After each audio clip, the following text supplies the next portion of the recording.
Don't worry, you won't remember a thing. Come back to our mind. Something you once knew. You don't remember. You can't remember anything? No. Did you forget?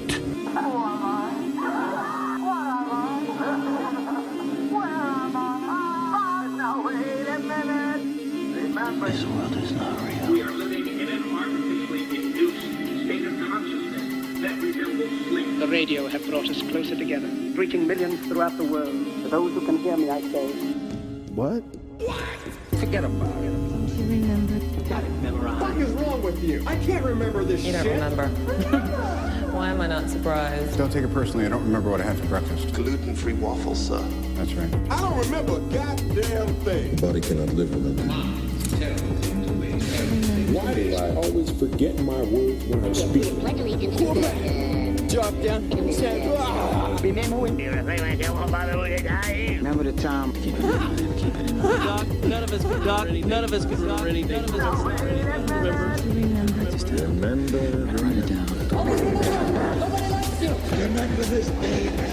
Keep it in mind. Come on, you want a pen. Write this down. Write the place down. Write it down. Come on. Concentrate. Fuck. Shit. Yes. All of the above. Don't tell YouTube that. Oh, no, they can go fuck Or they'll themselves. take it as inappropriate content. Oh, we'll get into that. But welcome to the show, everybody. Yeah, welcome to the show, Won't Remember a Thing, the show where we are stuck in the time capsule today. And today is October 13th, 2020. Man, so many people have died. Dude, it's crazy. It's only been a week and a half span. And so many notable people have already died. Like, literally. Hey, Like, Van Halen for starts. oh, that's the biggest one. Yeah. That's the biggest one. A literal living legend just fucking dies out of fucking nowhere. Just like this whole year has been. Like, who has been a celebrity that hasn't died out of fucking nowhere? Like I was telling you off air, dude. People's Deadpools are going fucking nuts this year. Like, That's oh the my thing god, that's the thing about Eddie is like, nobody expected that one. yeah, if he would have died like next year, all right, sure. But it's the fact that it's in this year that's just like, oh, are you kidding me? Well, I mean, yeah, maybe it's just the year of like all the old rock stars are finally going, because I mean Neil Peart died too, like what, a year ago? Maybe just about a year ago, with his brain cancer. Right, but it wasn't 2020. No, but you know, it was like right around the same, you know, like Yeah, maybe no, this is just an era sure. in, you know, this is the cycle, you know, where like all the old rock stars now, no matter of what fucking age, are just all starting to die out. Or just people in general, you know, because there's that one, Joe Morgan, who, just brief history, he's part of the Big Red Machine of the Cincinnati Reds back in the day. So like, you know, the Johnny Benches of the world, the Tony Perez's, all those fucking guys. So yeah, their second baseman, he literally died October 11th. So a day ago. What, a day ago? 2 days ago. 2 days ago, sorry. 2 days ago. Either way, he died. Fucking a dude right before that, which I'm sure not many people will know of him, but his name's Whitey Ford. He was a starting pitcher for the Yankees from like 1947 to 1967. So he was there forever, ever. So, you know, he played with Mickey Mantle, he played with Lou Gehrig, he played with any Yankee great you can think of, he played with. And he was there forever. But he died October 9th this year. Yeah. So, like, we lost those three in a week and a half. And that's not even, like, all of them. There's a fucking list of other people who died, too. But Tom Kennedy, who I assume is related to the Kennedy family. Or, though, I'm sure probably not. But anytime I see Kennedy of any kind now, I just assume that they're all related, that all the Kennedys are related. Yeah, they're the Kennedys. They're the Kennedys. You know, speaking of celebrities and shit, you know what, one celebrity who was great and who I do need to go watch is Chris Rock. With his, because he did something with SNL like the other fucking day, didn't he? Hosted it. Yeah, he hosted it, which, yeah, how long had it been since he had hosted? A couple of years, maybe? Maybe like a decade or so. I don't know. Maybe, Was it a decade? Maybe 2 decades. No, because I feel like he was on there like more recently. Yeah, because they did that 40th anniversary thing, and he had that movie that he directed. Yeah, so I think it was right. Eddie Murphy that was the one who hadn't done it. Oh yeah, Eddie hasn't done it in ages. And then he did it. The last time he showed up was that Christmas episode, and the one before that he showed up at that 40th anniversary. And that was like fucking But yeah, Chris Rock, you're right. It had to have been a couple of years ago. Like Chris Rock's maybe more 5. of a guy that actually comes on more consistently than most of the other guys. Because when was the last time Adam Sandler was on there? Yeah, I can't even. Although I thought that was pretty recent too. Actually, fairly recent too, I'm sure. Now that I think about it, I don't know. I don't pay attention to any TV now whatsoever. Maybe it's more or less because SNL has just turned into one of those things where it has eras, and this era just for me, it's not bad. I shouldn't say SNL is bad. It still is kind of, it's still decently funny, but I don't know. It doesn't tickle my fancy like it used to. You know what I mean? Like, I don't know. The magic of SNL has kind of just ran its fucking course. Now it's just like beating a dead horse. Like, yeah, they're funny, but I mean, the most funniest thing on there was like in the recent times was the Donald Trump bit, and that was just Alec Baldwin. And then he got kind of in trouble for that, and then they just said "fuck you," and they just kept doing it. Still to this day. Well, yeah, that was fucking stupid. Because it's like, why are you mad that they're making fun of you when they've done that to every single president before you? Literally every president has been made fun of in some way, shape, or form. In some way. It doesn't matter who it was. They've been made of somehow. Yeah. So why would you be excluded? Does not matter. Don't make me send the Proud Boys on you, okay? Oh, God. Fuck those guys. And not everybody will know this, but for the one fucker who actually posted online and said that Louis J. Gomez, who is a comedian, it was a Proud Boy, and like I guess like a 4th degree. I don't even know the degrees of Proud Boy. I didn't even know it went that high or that deep. To be honest, I didn't even know these guys until this shit came up. So that should tell you another thing.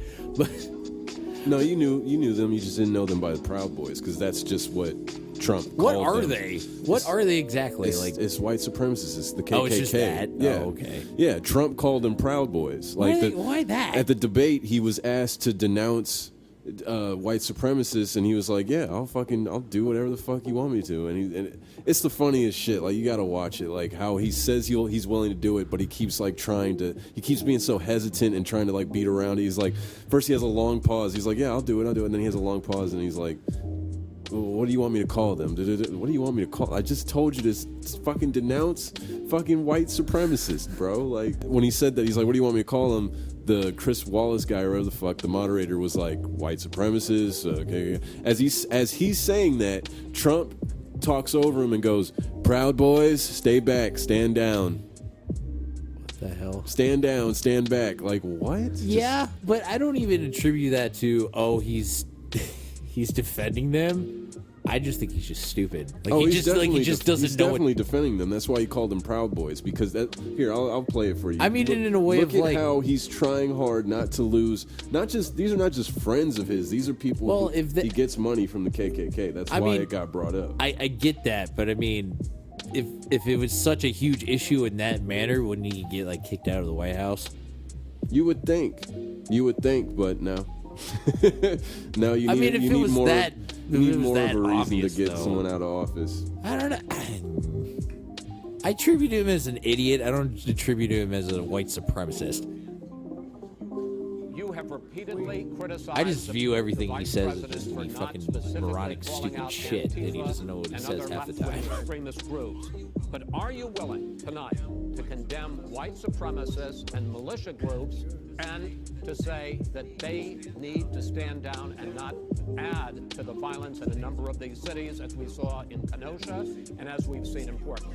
Are you prepared to specifically do it? Well, I would say almost everything I see is from the left wing, not from the right wing. So what are you saying? I'm willing to do anything. I want to see peace. Then do it, sir. Say it. Do it. Say it. Look at him. That's just the mind of a Look, what do you want me to poop-faced call him? White supremacists and white supremacists and white militia. stand back and stand by. But I'll tell you what. See, that's why I think he's. See again. We've had this talk before. Nobody said Proud Boys. He even asked me, "What do you want me to call them?" And then he immediately calls them Proud Boys. Like, I'm not saying he doesn't know what they are, but like, you know, when he talks, we've seen it many times. You can pull up anything of his. When he talks, it's like he thinks way too fast, so his mouth can't catch up. So he says something different than what he is trying to say, and it makes him sound stupid. You know what I mean? Oh, he doesn't sound stupid. He just simply didn't do what was asked of him. He was asked to condemn white supremacists, and instead, he didn't condemn them. He just basically told them, "Hey, like, hush, hush, keep it down the down low, like, calm down." And he also was doing, and he called them a pet name, like Proud Boys. He also was doing the whole political thing where he doesn't answer the fucking question and just keep asking questions back. And like saying other shit that don't pertain to the fucking question at all. So it was like a combination of the two. But like I said, that whole thing was just fucking stupid to begin with. I guess, but I'm saying the reason why everybody was talking about it is because it was just, not only did he not do what was asked, but he called them Proud Boys. Like, he's tight with them. Like, it's not a question anymore. Like, it's very clear. It's always been brought up. Mr. President, do you have any ties to the KKK? Mr. President, are you accepting money from the KKK? And he would always, dodge the question. But now after that, people are like, yeah, dude, like, he called them Proud Boys. Like, who calls the KKK or neo-Nazis in any form Proud Boys other than themselves, other than, their own? An idiot.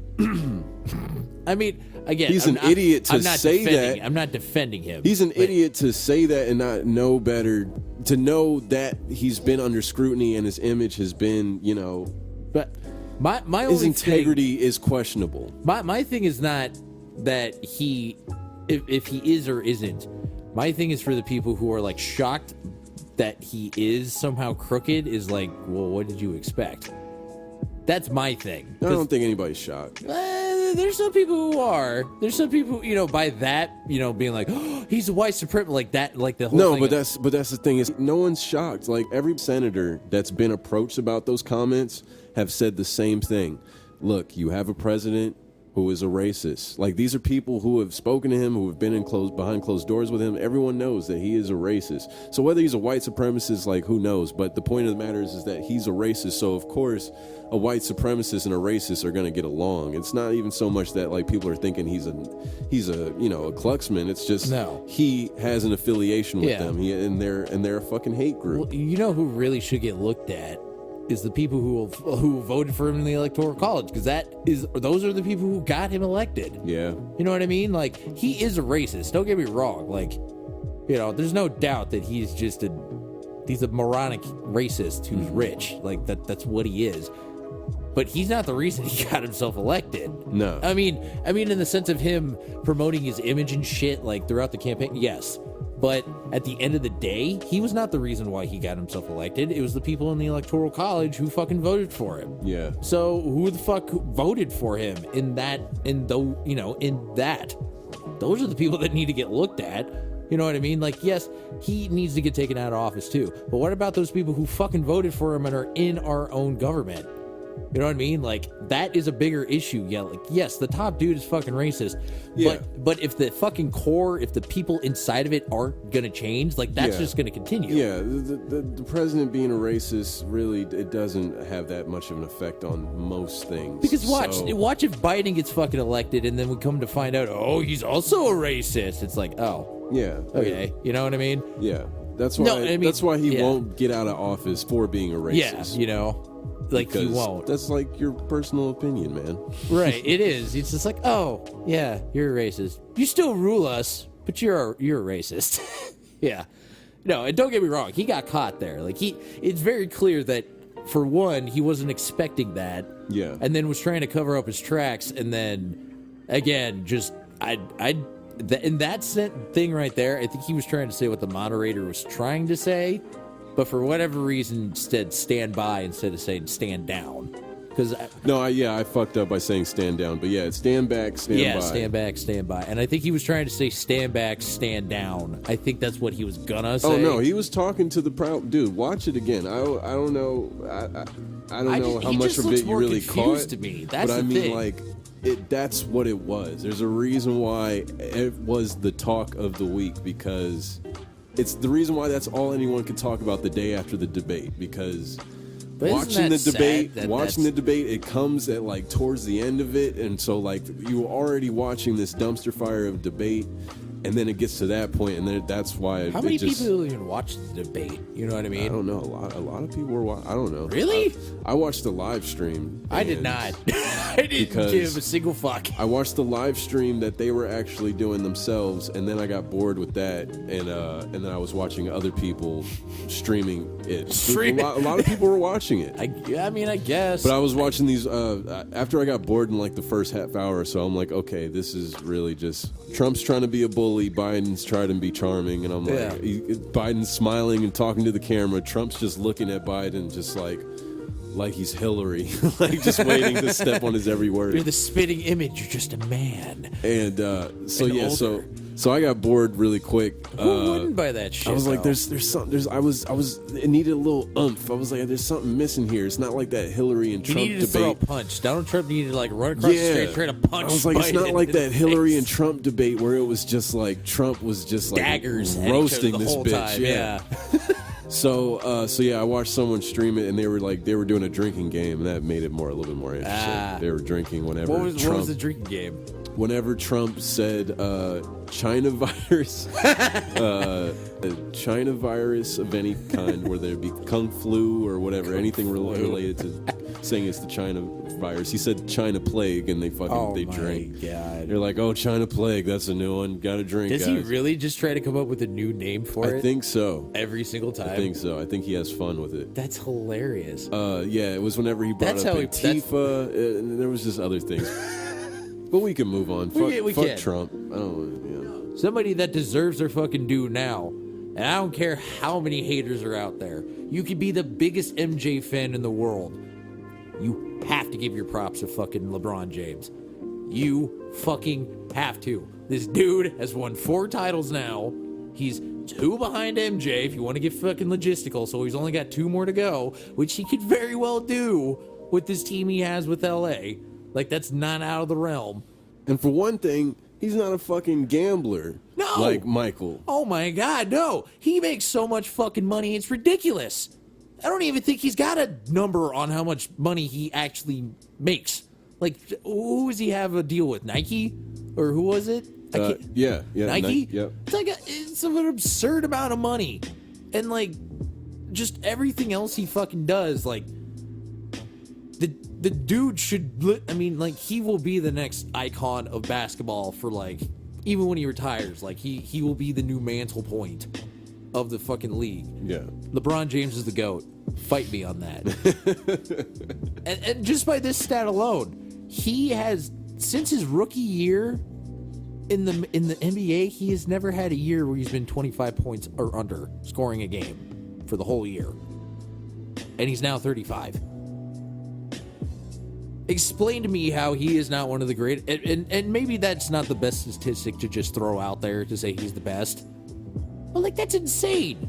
That's insane. No, he's been in the league 16 years, and 15 out of the 16, he scored 25 points or more. Yeah. In a whole season. No, he's this generation's MJ. Michael Jordan. Yeah. You know, he is. Who has more titles than he does besides a coach?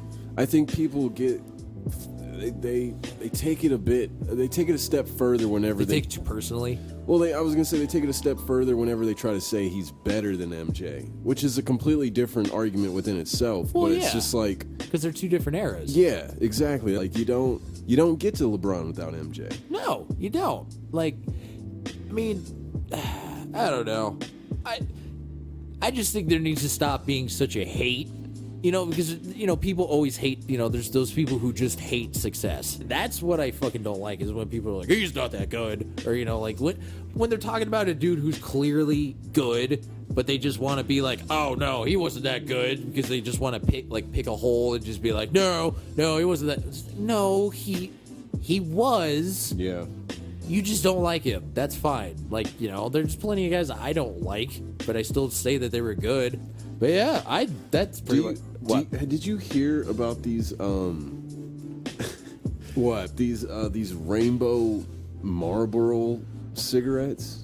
Marlboro's making rainbow cigarettes. Is it for the gay community? They're already made. They're out. Oh. They're a thing. They've been a How thing long have they for been like a thing? a month, like since September. Okay, well, no. I don't know. I thought you were saying like these have been things for years and nobody knew. I'm like, no. This is fairly recent. Okay. And yeah, and they like you light them and they burn colors. The ash turns into like rainbow ash. Here, I'll show you. Dude, that makes me want to buy them now. I don't give a fuck. That makes smoking cigarettes more entertaining. There's the pack.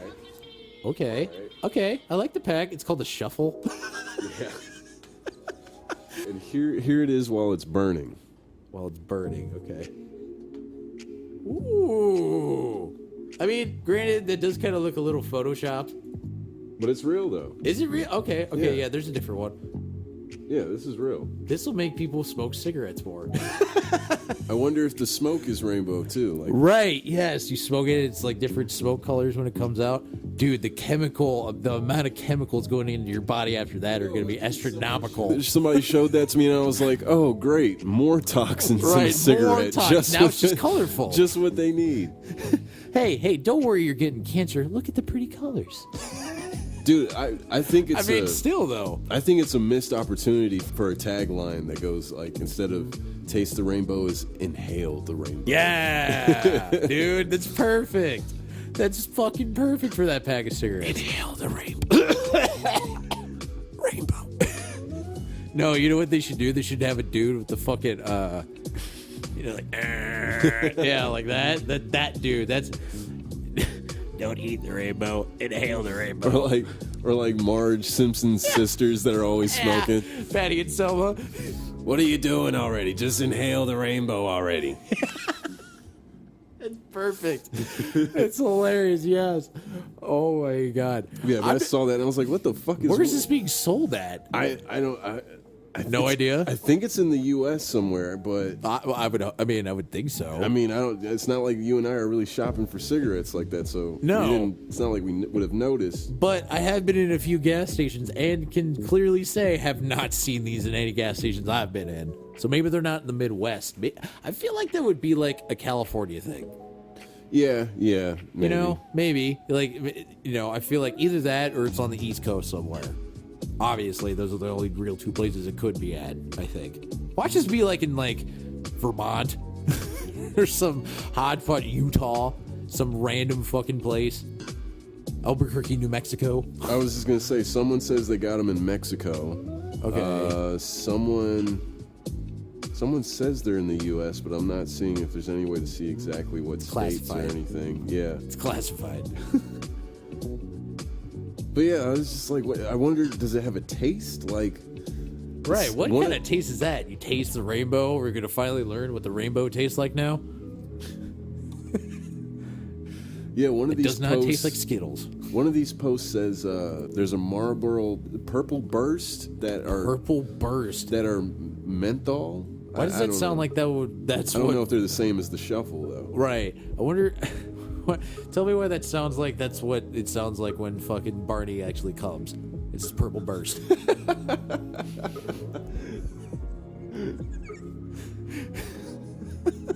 That's how they described it in the court case.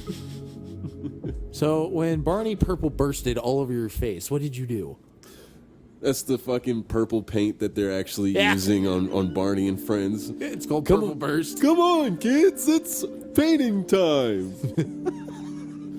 What color are you gonna use, Susie? I'm gonna use this purple. Oh yes, you'll love that. It's got a great consistency. Made it today, even. Yeah, it's fresh.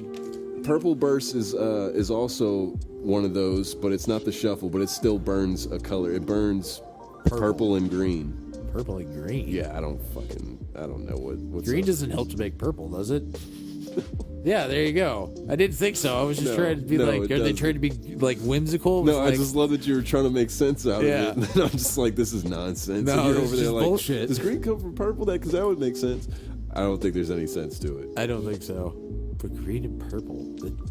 Why wouldn't they just use the actual color? Like, whoever is doing this shit for these cigarette companies, for these color things, if you're gonna have a color that's mixed with two, just have it burn whatever colors make it that color. Yeah. Be smart about it. Literally, it's like, oh, the cigarette companies actually know what color makes these colors. Oh, look at that. It's just the little things. Right. Just the little fucking things. It's just like, oh, you guys are complete fucking monsters. You guys actually like to, be fucking witty at times and shit. I don't know. I'm not trying to support smoking cigarettes, but if you're gonna do that, at least make it, I don't know, like logical in some sense. Like, why would you be smoking a purple cigarette and then green smoke comes out of it? I think if that's the case, I think I would think like my shit's about to explode or something. It's like, is there a wrong chemical reaction here? Am I gonna die? Like, what's happening? Right. Nothing. Yeah, you can't think about how many things you ingest that have a rainbow coloring to them. Not many. Like, you don't drink soap. You don't.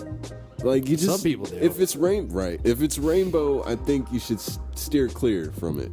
And you know what's the worst about it? Like, rainbow seems like such a good thing, and then whenever you get a mixture of different flavors, like Skittles, let's say, you just get a handful of them and you eat it all at once. It's just a giant thing of sweet. It's not even a specific flavor. Like, It's just straight fucking sweet in your mouth. Right. It's like doing a suicide with the fountain drinks. Just fucking. Which I used to do. Yep. I used to do that shit all the time. And then you drink it and it's like, it's just everything. It's just carbonation with no flavor. Because the flavor's now masked. Because all the flavors ate each other. They became one. Join me. We will become one. Stupid.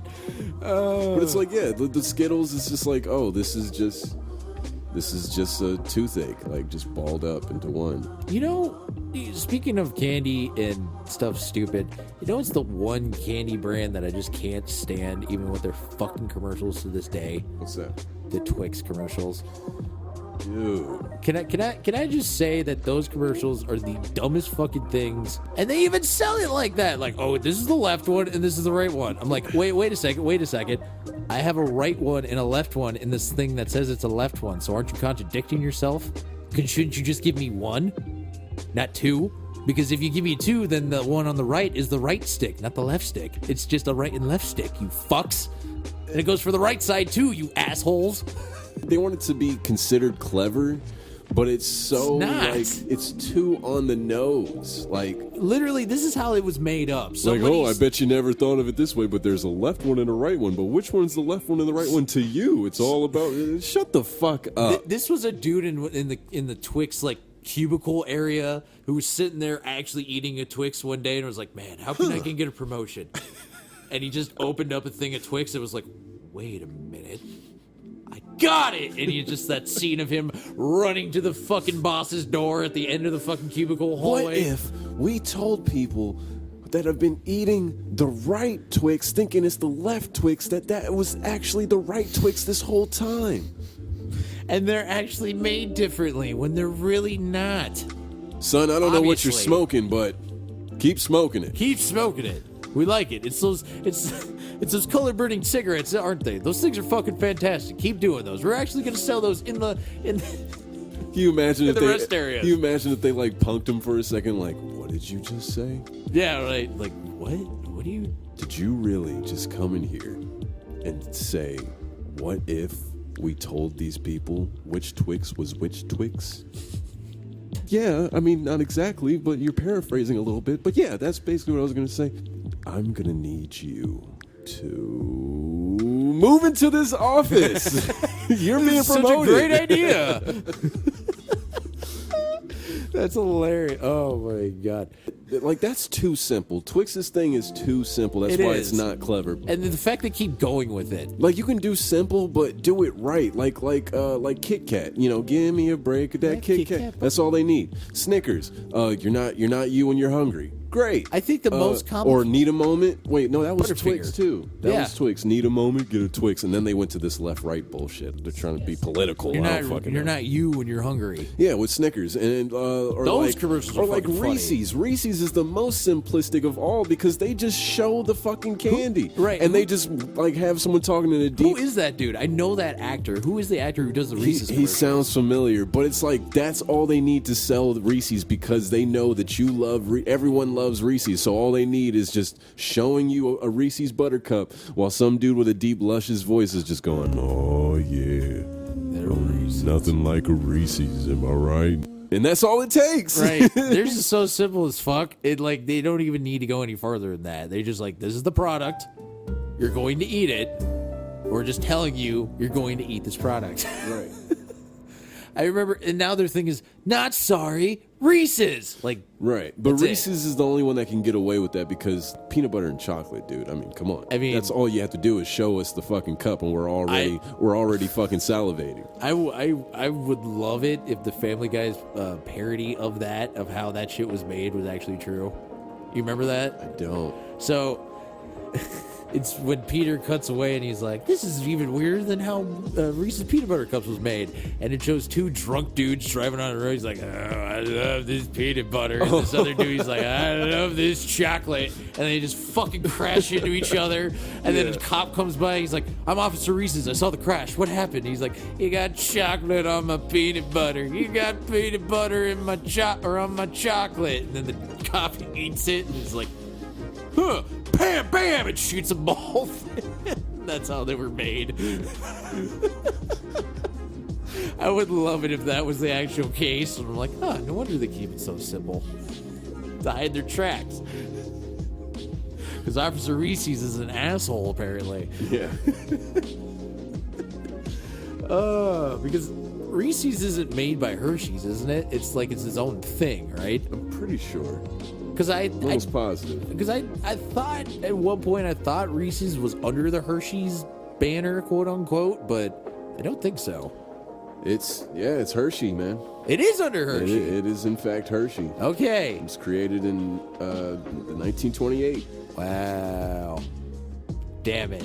Damn. Hershey owns everything. Damn. Dude, what is it like to actually live in Hershey, Pennsylvania? Because that's where the factory is. It's in Hershey, Pennsylvania. I'm pretty fucking sure. I'm not joking. I'm pretty sure. I'm sorry, I never thought of that. But I'm sure you're right. That sounds right. Because I'm that's not where even Hershey gonna Park look it up. is. Yeah. I'm not even gonna look it up. I mean, look it up just to make sure, because I don't want to be like wrong and it's like in the next state over, and they just put their park in Pennsylvania for whatever dumb reason. But I thought that it.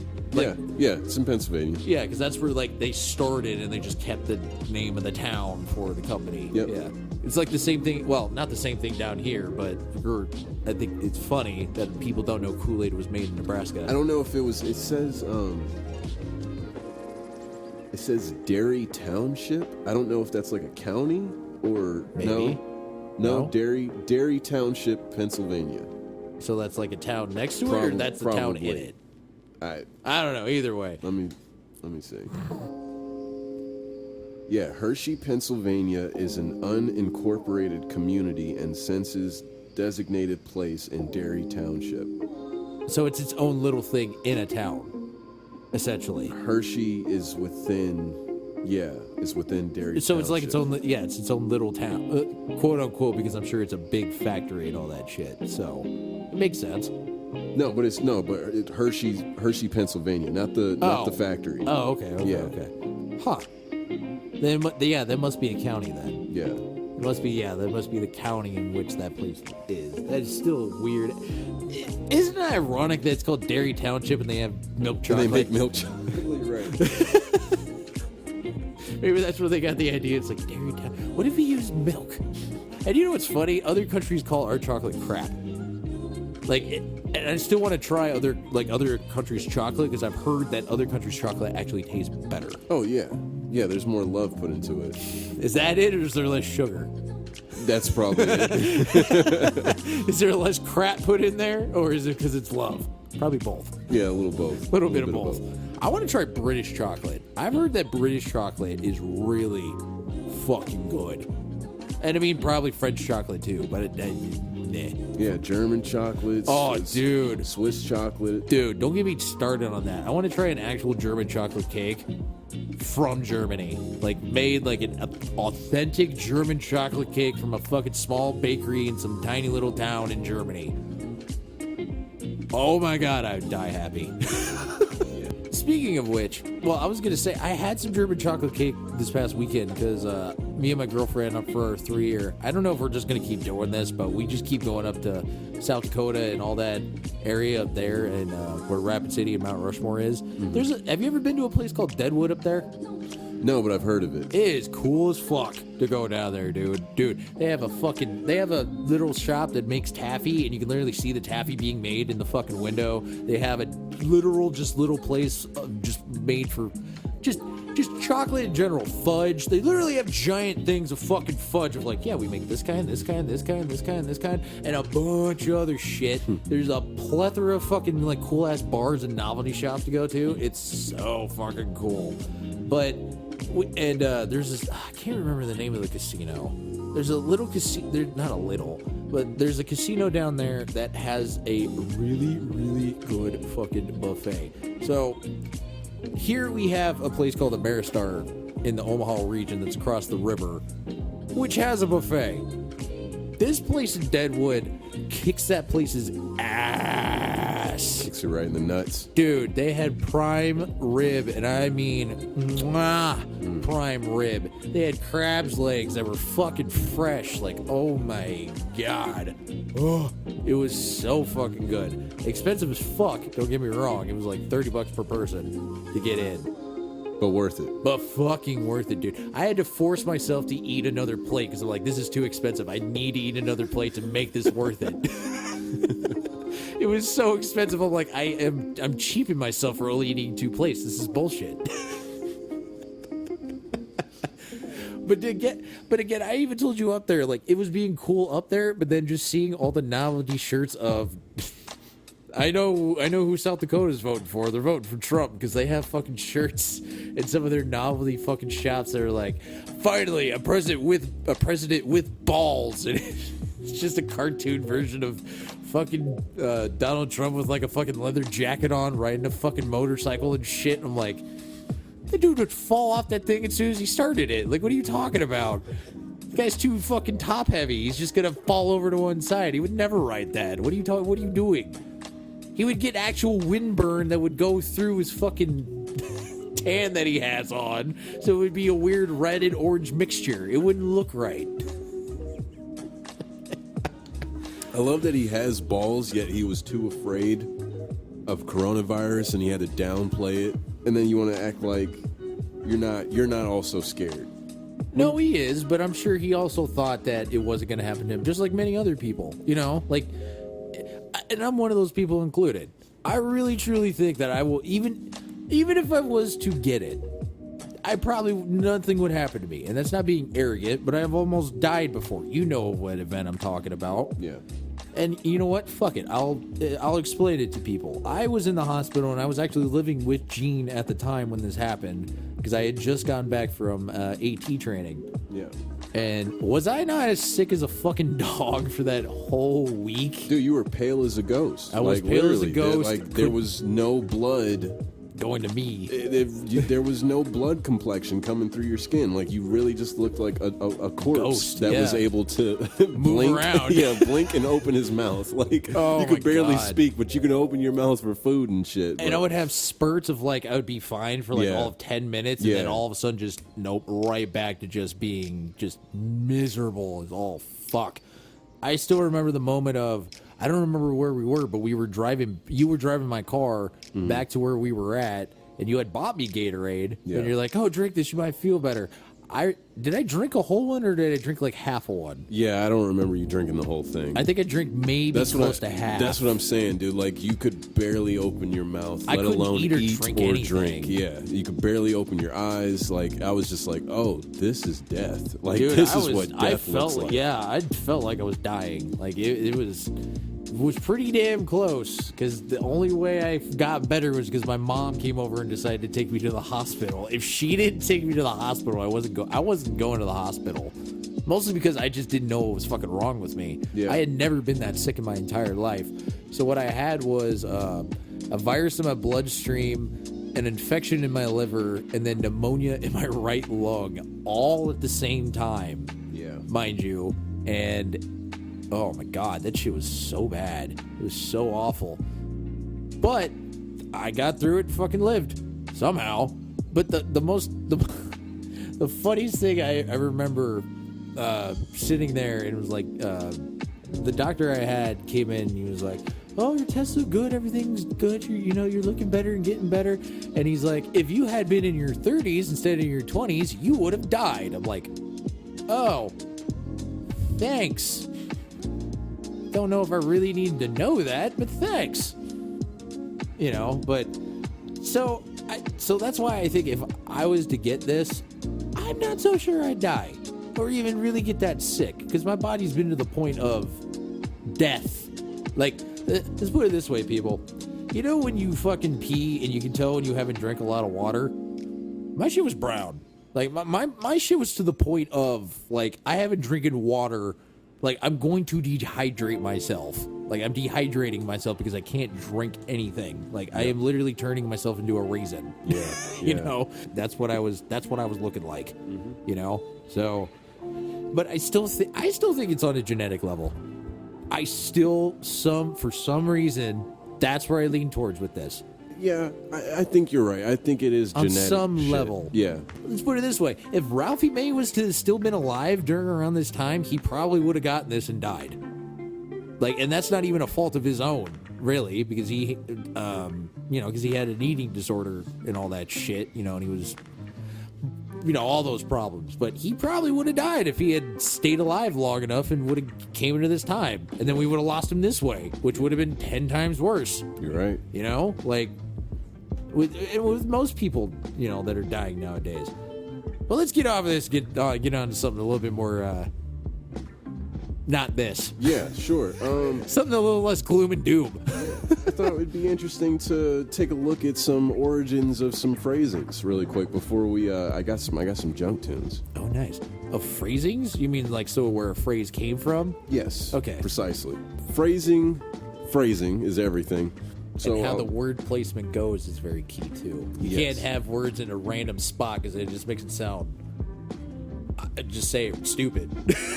It makes it dude, sound so stupid. I was watching Carlin last night. Oh boy, like what year Carlin? Oh dude, it was one of his old early shit. It was back when he was a yuck joke, like so like 70s, like actually 70s, 80s. like actually like set up punchline jokes as opposed to like I'm just gonna rant and go on tangents about shit and fuck that are philosophical and introspective, and you're just gonna sit there and listen and just call you dumb fucks while I do it.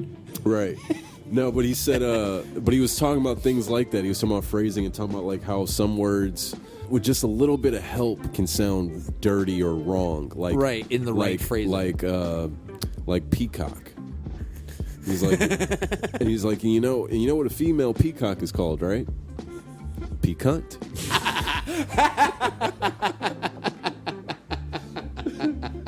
That's great. I love that. That's a good one. Yeah, it was pretty funny. He had a bunch of them, but that was the one that just made me laugh the most. Rest in peace, Carlin. Man, he was like, you know when a moth farts? When it flies in a straight line. That wasn't the same bit of, obviously, that's not talking about phrasing, but yeah. That was good. That was just another one that made me just die. Oh my God, I couldn't breathe. There'll never be another George Carlin again. No, before we get to this phrasing. Because how long did he last in comedy? He lasted in comedy for 50 years? Oh, yeah, something like that. Yeah. Because, like, there's a running, I wouldn't say running joke, but a running thing for, like, he had a different phase of him. Like, there was different phases of George Carlin. Mm-hmm. There was, like, 70s, 80s, 90s, 2000s. So, the special I watched was 1982. Yeah, okay, yeah. So that would be still a little bit more, like... I wonder what his last... I think it was 2008. Okay, yeah. And his first was like 1973. Something like that. 1975. Yeah, it was definitely early 70s. Maybe it could have even been like 1960 something. Yeah. Yeah, 1965 was his first time on television doing a stand-up routine, but it wasn't really like his big breakthrough. Yeah, it looked like it was one of the, like a it looked like it was a talk show or something. Well, it could have been. It was the Tonight Show. Oh, with damn it, who was Johnny Carson? No, not Johnny Carson. I thought so too, but no. Who's the other guy back then? No, it wasn't. I want to say Dangerfield, but no, it wasn't Rodney Dangerfield. he just had a club. I remember that. Have you ever listened to old Dangerfield stand up? Yeah. I could see how his stand up was funny because it is funny. But the fact that it keeps that up the whole time. Really quick. Yeah, what? The first appearance that Carlin has ever made on TV was on Johnny Carson. Ooh. But he wasn't doing stand-up. No, I'm sure he was like doing a movie or doing or is he just on? I think he was just on to talk or something. I don't know. Well, because I know Johnny Carson was friends with he would actually be friends with like actors and comedians or whatever. He would actually fucking be friends with them outside of the fucking show. Yeah. So I'm sure he would just be like, I know you're not doing anything. We just want to come on. You're interesting. That's why that show was fucking good back in the day. And that's why they always try to replicate it, and it will never fucking happen again. Never. That shit was so pure for what it was for the time. You're never going to get that again. And Johnny Carson himself was just such a card and just such a unique person. You're just never going to fucking get that. Like, maybe Leno. Leno was close, like, kind of, but he still was a little too corporate. You know what I mean? Like, you could still tell that he was, like, pulled by the corporate strings a lot. And I'm sure Johnny Carson was, too, but not as much to the extent of even people nowadays. Even, like, Jimmy Kimmel, you know? Yeah. I don't know. Like, maybe it's just me, but I really just stopped really liking watching Jimmy Kimmel after... I don't know. So I just stopped really watching it. And then Jimmy Fallon came along. Jimmy Fallon's still good. Yeah. Because he's, I don't know, maybe because he doesn't seem so changed. I stopped watching Jimmy once they stopped the whole running gag of his feud with Matt Damon. Yeah. And like Sarah, back when he was dating Sarah Silverman, and she did a whole song about how she fucked Matt Damon. And that's the whole song was just basically literally, I'm fucking Matt Damon. And then Matt Damon's there like, she's fucking Matt Damon. And, oh man, I used to love that. Those were the Jimmy Kimmel days for me. But yeah, he responded in their music videos too. So he made a music video, and the whole thing is set up just like Sarah's was, where it's like, I think in Sarah's, Matt was holding a newspaper or something to cover his face. Yeah. So you don't know who she's talking about at first, and then finally she gets to the chorus and she's like, I'm fucking Matt Damon, and he pulls the newspaper down. He's like, she's fucking Matt Damon. And so Jimmy like did the same thing, and he's like, so anyway, yeah, so I fucked Ben Affleck. What the fuck? And then Ben Affleck pulls the newspaper down like, he fucked Ben Affleck. What the? It was fucking the best. I'm trying to think of another talk show back then that Conan O'Brien, before it became Conan, like that little late night show that he had back in the day, that shit was funny. Conan's still okay. Yeah. But Conan O'Brien back then was untouchable. He was like the hidden gem of late night talk show hosts. Totally. You know, like even Craig Ferguson. I don't know if you ever watched like the late night show with Craig. Oh my god, Craig's funny. I loved that show. Yeah. That was fucking great. And like his co-host is just fucking animatronic skeleton that just cracks wise jokes while he's there. Yeah. Like, it's just funny shit. And just like the celebrities that he would get on, and they would just cut loose because it's like late as fucking night. That's why drinking and shit. Right. You know? That's why I liked Craig Ferguson's shit, because it was different. It was a different it was vibe a different take. that no one, like, you know, because all the other Tonight shows were different yet similar. His was just completely different. It was really different. It was just super different. Like it was fun to watch. It made you want to stay up late at night, because I would stay up late at night just to watch that. Like, I would say, I would watch other shit until that came on. I would not watch any, except for maybe Conan O'Brien. I would watch Conan O'Brien, and then I would watch that one later that night. but I would never watch one of the mainstream ones. David Letterman back in the day, yeah, but I don't know. I don't know. Yeah, it was hit or miss with me. It was hit or miss for me for David Letterman. It was hit or miss for me with Jay Leno sometimes. Sometimes Jay would be on, and then sometimes it was just like, who the fuck is writing his shit? Yeah. You know what I mean? Like, who, like, and you know, doing that for so long, though, I'm sure that has to get draining, you know? I don't know. But anyways, let's get back to those phrases. The origin of phrases. You ready? Yeah. All right, here we go. Jaywalker. I've heard that one a few times. Mostly it's just like when you cross a street, you're not supposed to. Yeah, one like who you don't crosses or walks in the street unlawfully without, crosswalk or whatever, yeah. It's because of jaybirds. Jaybirds would often become disoriented in urban areas after flying in from the forest. Dangers in the city like traffic would leave them confused and cause erratic behavior. Due to this, people started using the term jaywalker to describe someone walking the streets irresponsibly. So did these birds get hit by shit or something? Like, was it like they got a lot of accidents because of them, or is just because they just started acting crazy? They just carelessly walk in the middle of the street because they're so confused from flying. That's odd. Okay, I've never heard that one before. Going cold turkey. Okay, yeah, where did that come from? It is believed that during drug withdrawal, the skin of addicts turns hard to the touch, covered with goosebumps and even translucent, similar to the skin of a plucked turkey. That makes sense. That one makes sense, but that one you really have to fucking research to fucking know, though. Because how the fuck are you supposed to know that they're talking about a turkey skin? Yeah. After plucking it. Like, that sounds like an old term when, like, they would actually, like, you would just take home a whole turkey and just pluck it at home by yourself. Yeah, but, but people know that turkeys have goosebumps, at least. You know that for sure. Right. So if someone was going cold turkey and they had goosebumps, I'd be like, oh.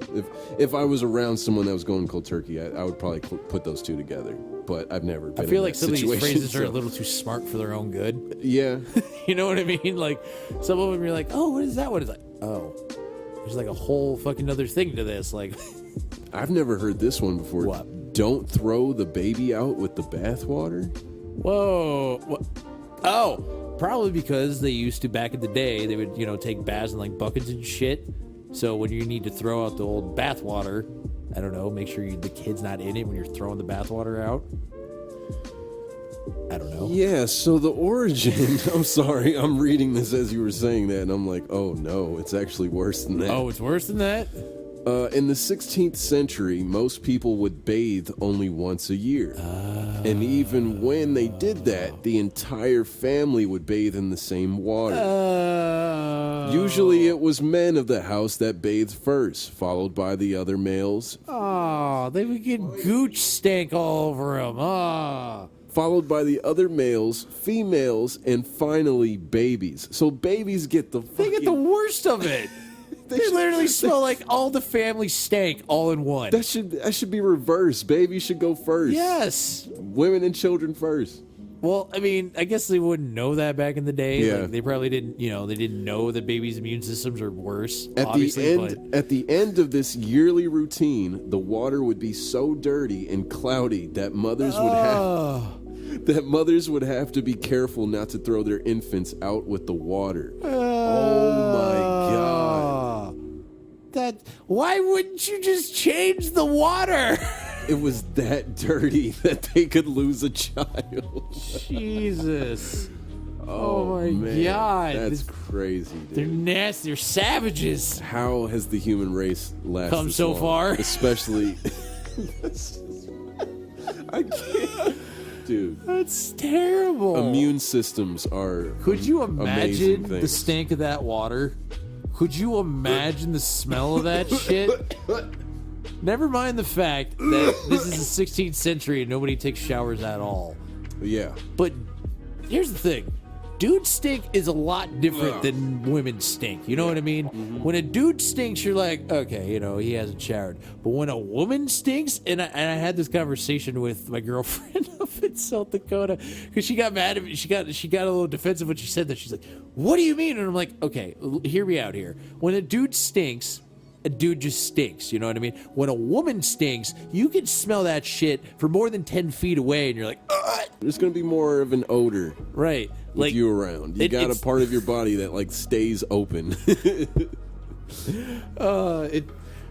She didn't get that. And I'm like, you know what I'm talking about? It's like those women who really fucking like they just smell, and you don't even have to be near them, but you feel their presence, and you're like, oh,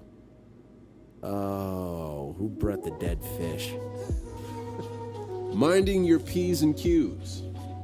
Don't be an asshole. Don't be a smart ass. Don't be a fucking asshole. Exactly. Minding your P's and Q's, for those who don't know, is to be careful and behave well and avoid giving offense and yada yada yada. Don't be an asshole. The origin. You fucking moly. The origin, there's quite a few theories, but Italians. But the but the big favorite amongst theorists is the practice of chalking up a tab of drinks. The P refers to pints, and the Q is for quarts. So this is for drunks. Right. Fucking mind your P's and Q's, you know?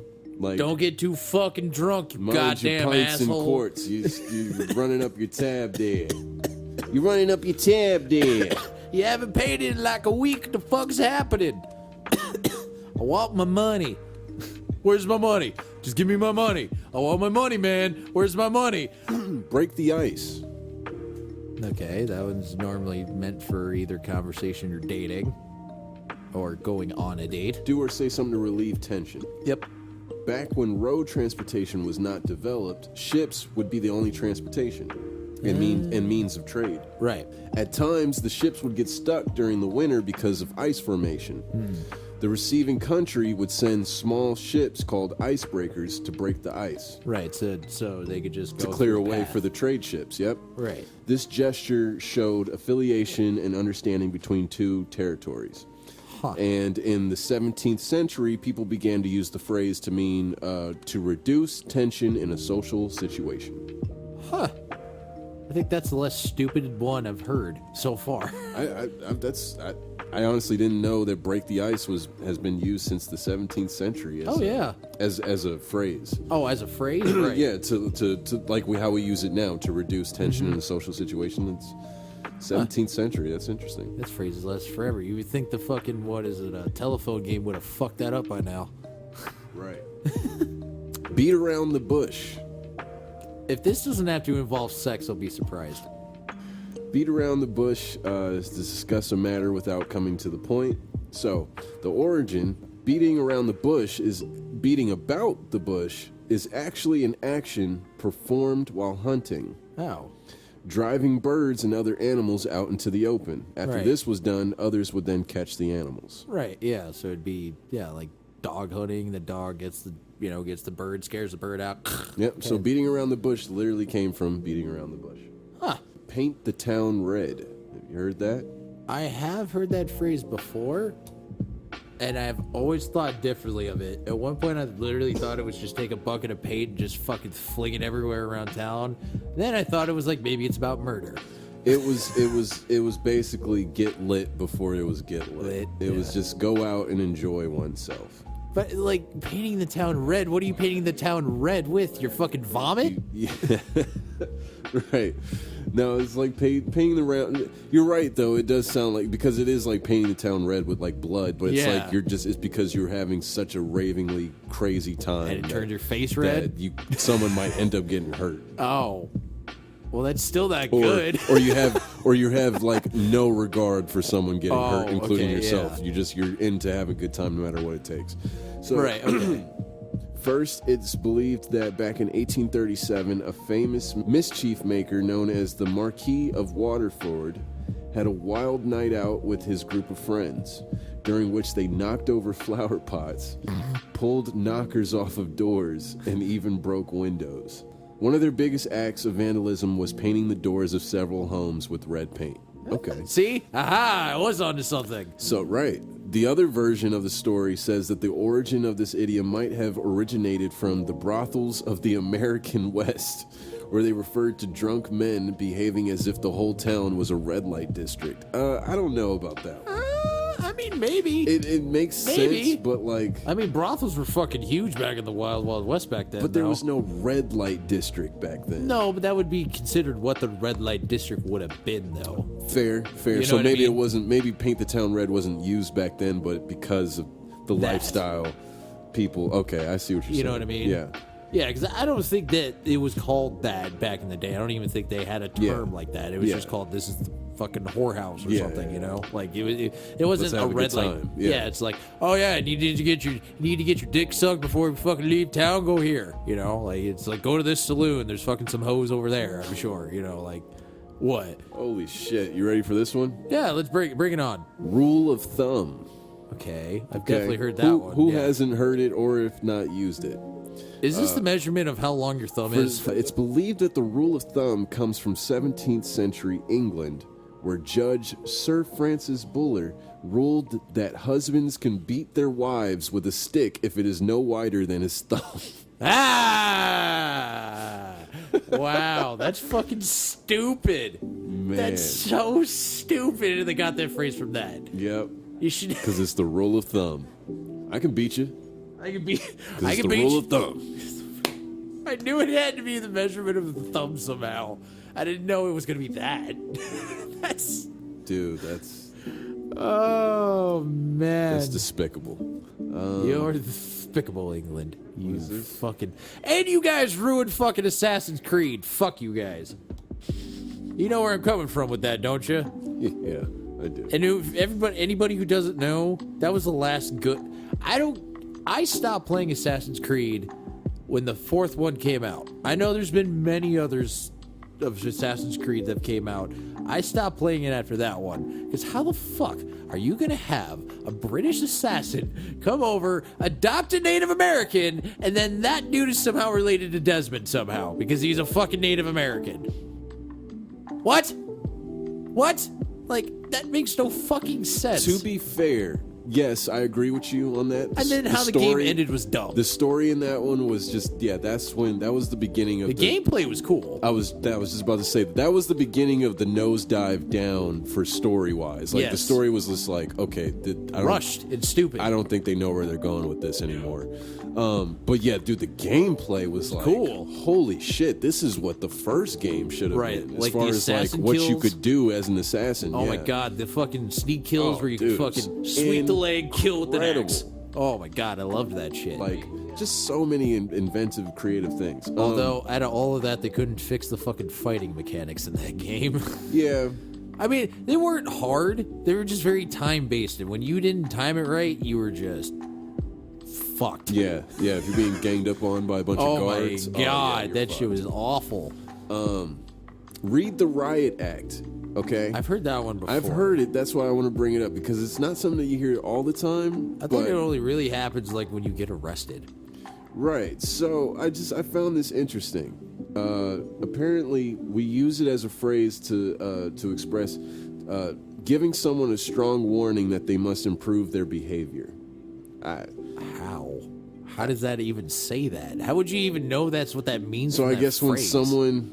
when someone's like saying some inappropriate shit, you would then tell them, hey, read the Riot Act. Settle down. Chill the fuck out. You know. Do you have a pocket riot act on you? Right. That's why it's just a phrase, but that's why nobody says it. That's just dumb.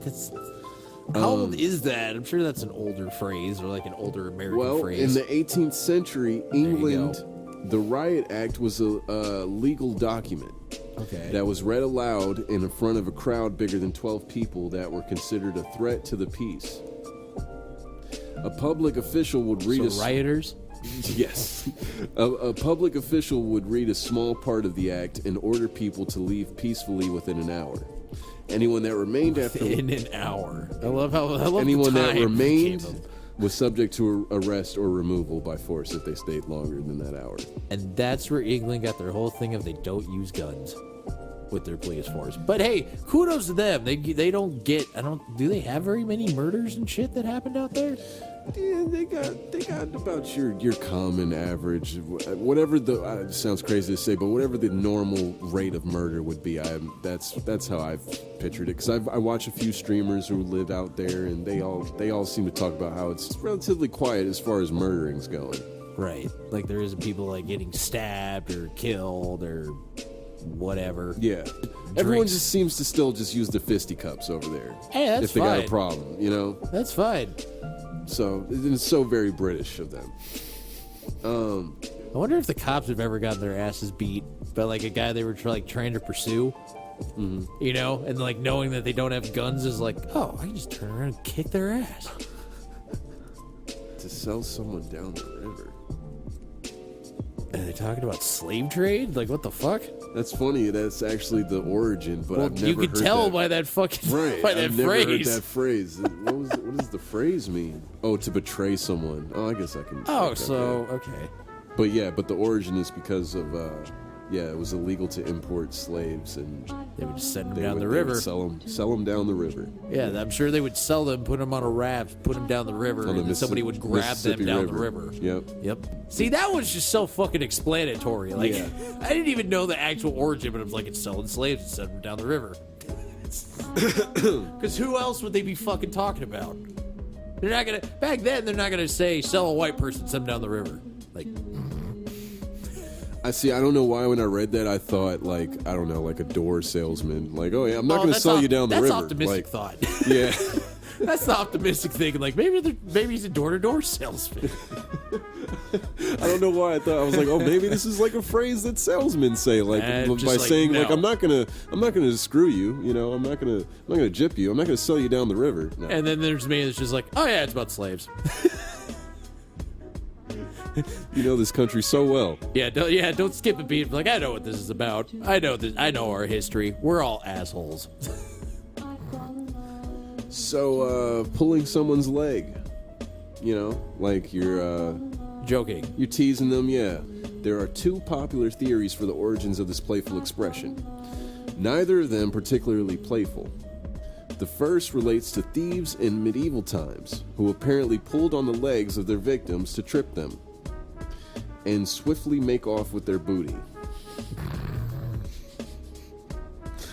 He said booty. Pretty much what they're talking about, just a pickpocketing. Basically, their booty though. Basically a robbery. Get away with their stick booty. Up.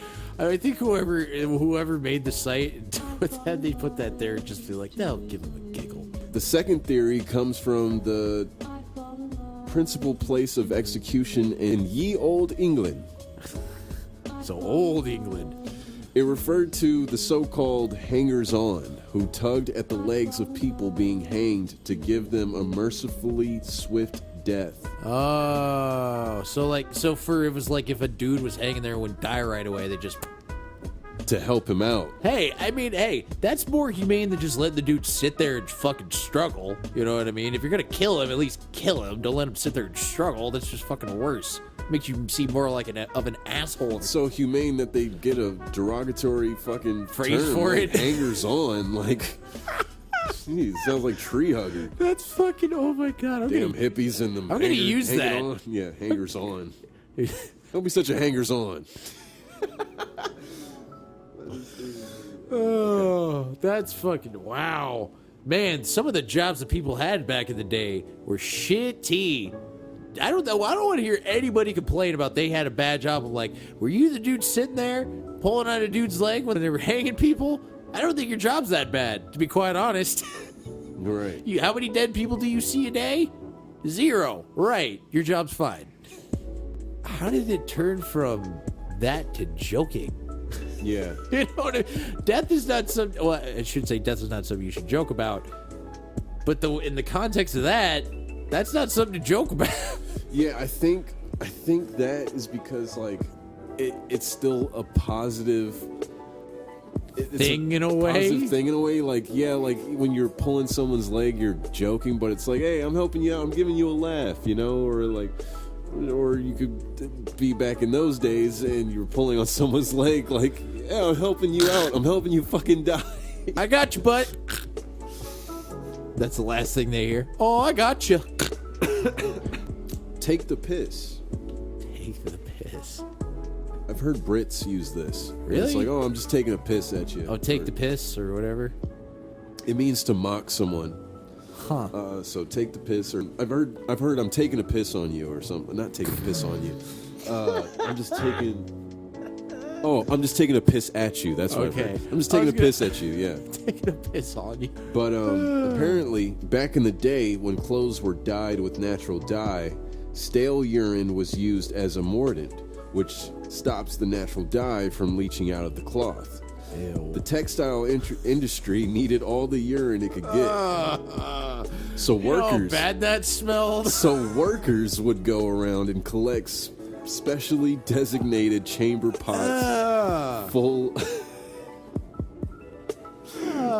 of urine from people's houses. Oh my god, they had pee bottles? Like before pee bottles were a thing. Ew. It was probably the least desirable job at the time. No, really. Well, that's least desirable now. So people who did it would often lie about their profession. Apparently. And so the question was born from those in doubt. Like, really? Are you taking the piss? Ew. Are you taking the piss? Those motherfuckers better be paid handsomely. Those guys better be paid good to do that shit. Because fuck that, man. The fact that you would have to smell piss all day, every fucking day, and not just your piss, but other people's piss. You can literally tell what they had the night before by smelling their piss. The fact that you would have to go and knock on the family's door because they forgot to put their piss out. Oh, man. You're like, where's the piss? Where's the piss? Where is it? Where's the piss? No, it's not. I hate this more than you do. Where is it? I need to get on with my life. Just tell me where the piss is and I'll be on my way. I'll be on my merry way.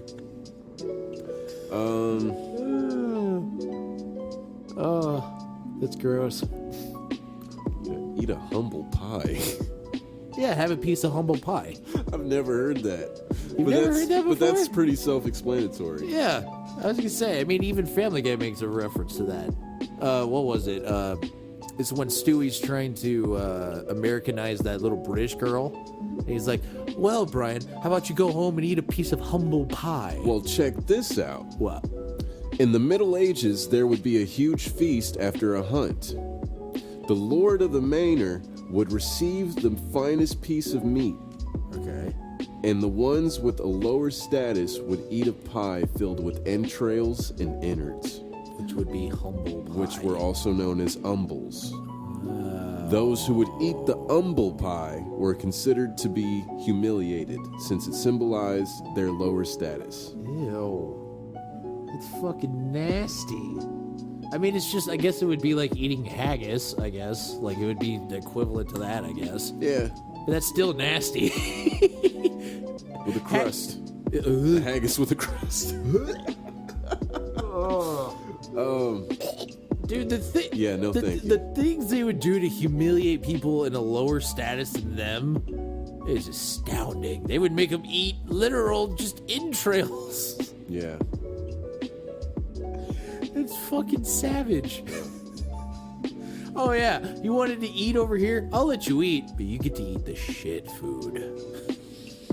You get to eat what my dogs eat.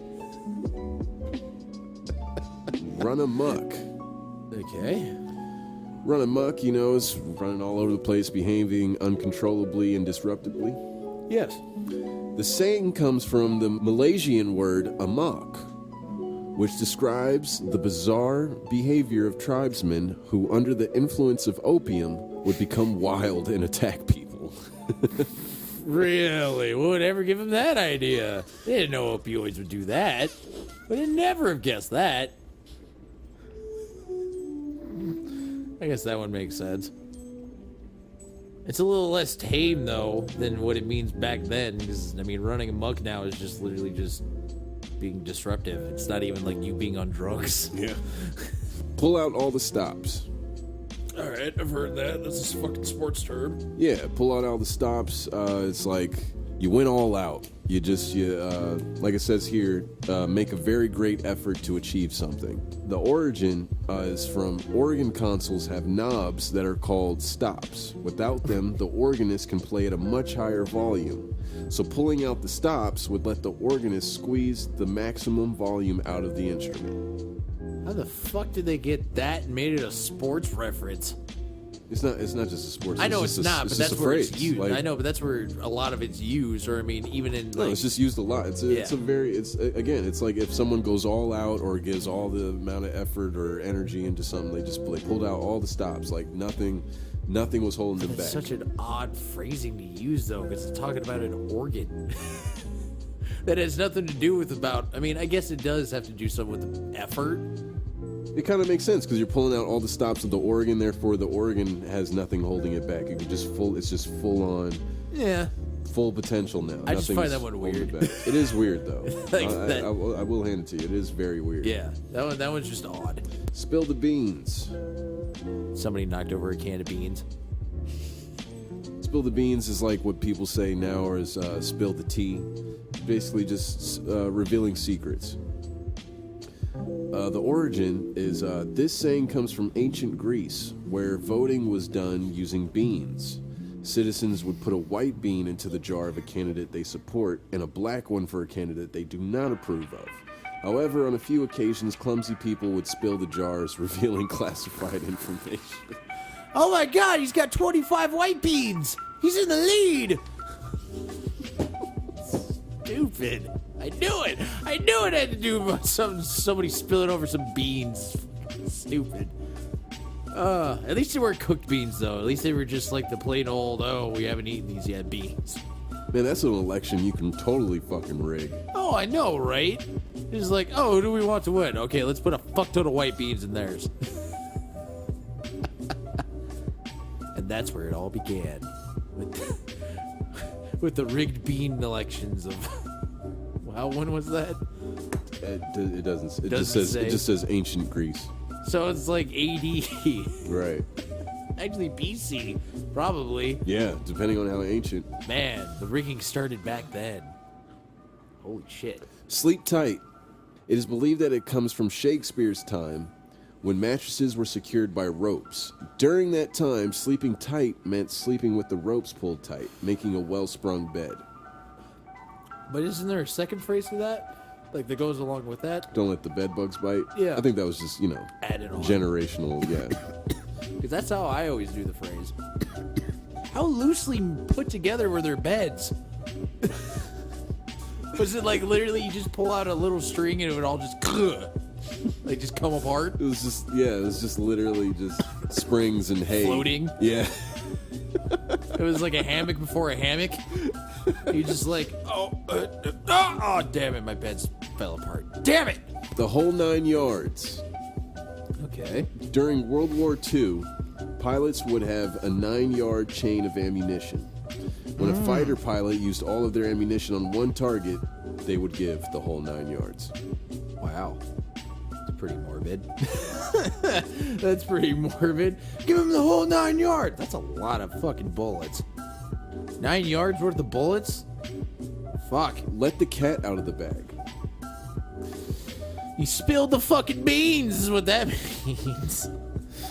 Another example. Some time ago, farmers who sold pigs would bring them to the market wrapped up in a bag. Sometimes one would replace the pig with a cat, and if someone would accidentally let the cat out, their fraud would be uncovered. That is the dumbest thing I've ever heard, ever. And why would you go through the effort of, like, I don't know if these things are alive, but that's fucking effort just to move a fucking pig. Yeah. For a cat. I was gonna say, it had to be one fucking docile, quiet-ass cat. Pig. Yeah, and cat. Like, fuck. Yeah, and pig. They both fucking make noises when they're in a fucking sack. I don't think a pig would be really calm being in a fucking sack. Yeah. You know what I mean? I'm pretty sure you would hear... Well... Yeah, there'd probably be a lot of noise there. It's so funny that was a hustle. Right. You know, like someone out there right now is selling drugs, and back then someone was selling pigs and taking other people's pigs and trying to flip cats as pigs. Oh, so people did eat cats back in the day. You know, we had the talk the last time because I brought up that I can't even remember the name of that fucking cat, but that 40-pound cat in was it Rhode Island that got out, and then you're like, oh, they found it. It's just the fact that is still allowed to be a fucking pet. You know what I mean? It's a 40-pound fucking cat. It's, again, the size of a fucking bobcat. You don't need a 40-pound cat. You can get a 40-pound cat just by feeding a really fat, docile cat, and he just gets super fat. Like, you get the same thing without being less terrifying. You know what I mean? Yeah.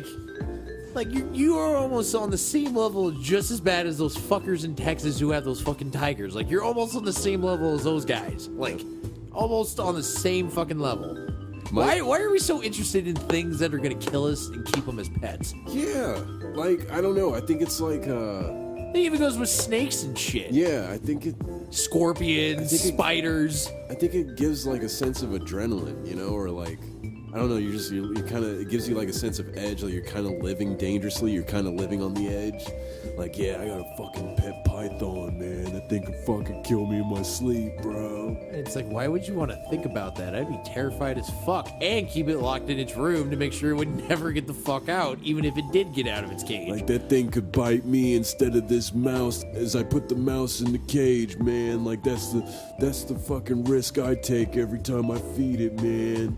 I know there's a couple people I know who actually have snakes, so if they hear this, they're gonna be so pissed. But I'm serious, like that I never got that. Like those motherfuckers who keep piranhas. You know what I mean? Like, yeah. Why? Yeah, I know. Why? They're not like... They're not pets. They don't have a cool look to them either. Like, they're not something they're just that's... terrifying they're looking. They're not a feast for the eyes. Like, They're fish with razor-sharp teeth that you can visibly see. Right, they look like guppies. Little guppies with sharp fangs. Like, it's nothing really that interesting. I mean, as far as like a fish to have in your tank in your home is something you're going to see all the time. I don't know if that's something I would want. I want a little something more, I don't know. Exotic? Yeah. Less like dangerous. lionfish, those motherfuckers are cool. Those things are assholes. They're assholes, but they're cool to look at. They are cool to look at, but they also fucking are like one of the worst. Like, they are though. They're like locusts when they go and like eat a bunch of fucking like crops and shit. There's just a fuck ton of them. Yeah. Except these things are like they'll take over an area and just kill the population of the fish and just eat everything. Oh yeah. And so they fuck up the ecosystem. You know, at least where they're at. Yeah, if it's not indigenous. Yeah, no, they're ruthless. But they are cool as shit because why do they call lionfish? I don't know. Is it because like the markings or like the kind of like the shape of their face? I really don't know. I don't know because they remind me more of a tiger than a lion. Apparently, they're also called zebrafish. Yes, I have heard of that. Yeah. Firefish, turkey fish, tasty fish, butterfly cod. I've heard that. I have heard zebrafish, and I remember like being confused. Like I was like, the zebrafish makes sense though. Yeah. Yeah, I had heard. Yeah, same thing. I had heard both terms, but then I was, had told at one point that it's the same thing, and I'm like, why is this thing getting so many fucking names? Why does this one thing get like fucking 10 names, and it's just like, yep.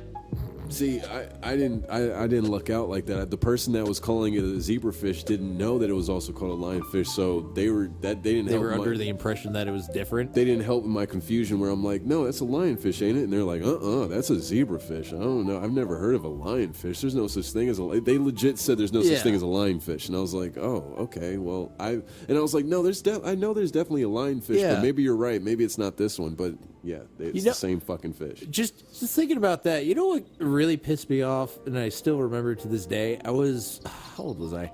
I think it had to been like 2nd, 3rd grade. I had just watched an Animal Planet documentary about the Tasmanian tiger, which at the time they thought had been extinct, and then they found it on Madagascar, like it still existed. Yeah. And that's where you know, Taz and Tasmanian Tiger comes from. Like, it's based off an actual fucking thing.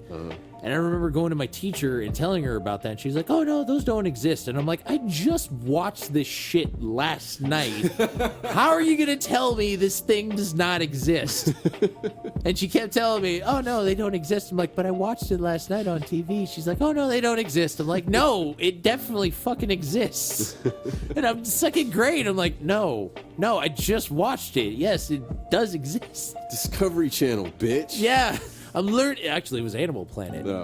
But I'm still learning. Yeah, I'm like still learning shit, you motherfucker. That's when Steve Irwin and Jeff Corwin were huge. Oh my god, I loved watching that shit on Animal Planet. I would prefer watching that than watching cartoons. Yeah. Funny enough. Yeah, Animal Planet was awesome. It's a great channel. Well, it has. It's not as great as it once was. Yeah, not so much today, but. Yeah, the era you were speaking of, you were just taking me back. We're like, oh man, that used to be like pretty much all that was on my TV, like all day. Right. It was just like the perfect thing to have on. Like, it was great in the background. Your parents could watch it and be like, oh, you're learning something educational. This is cool. And at the same time, you could see like a lion fucking take down a gazelle. The same fucking thing. It's like the lion stalks its prey at the hot plains of Africa. And parent comes in, it's like, oh, well, that's cool. What are you watching? And they walk out. Like, lion attacks. Ah! You just see the just fucking ripping the fucking gazelle's head off. And they're like, oh, that's good family entertainment. Right? He's learning something. You just hear the gazelle making noise. The lion will sit here and chew on its neck until it is dead. It is getting irritated. It has not died yet.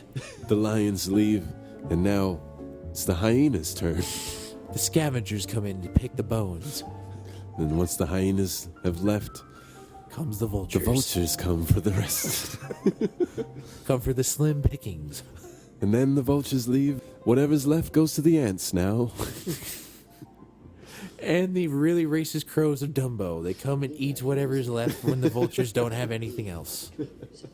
Steal one's thunder. Okay. You know this one. Everyone knows this one. Yeah, it means... God, you stole my thunder, bro. Yeah.